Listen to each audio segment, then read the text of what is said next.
14 নম্বর হলো পেনশনের টাকা দিয়ে কোরবানি করা যাবে কি। অনেক মানুষ আছে চাকরিজীবী, অনেক টাকা সে যখন চাকরি থেকে অব্যাহতি নেয়, সরকারি চাকরি, তখন তাকে একটা সম্মানী দেওয়া হয় সরকার থেকে। এই সম্মানীটা দেওয়া হয় কিভাবে?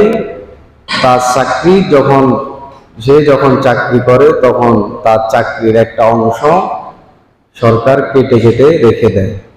যখন চাকরি থেকে রিটার্ন করে তখন ওগুলো আবার দিয়ে দেওয়া হয়। তাহলে যেহেতু সরকার নিজের থেকে দেয় না, আর নিজের থেকে অল্প কিছু দেওয়া হয়, সুদের হারটা অনেকটা কম থাকে, তার বেশিরভাগ তার প্রাপ্য টাকা। অতএব এই টাকা দিয়ে যদি নেশাব পরিমাণ হয়ে যায় তাহলে কোরবানি ওয়াজিব।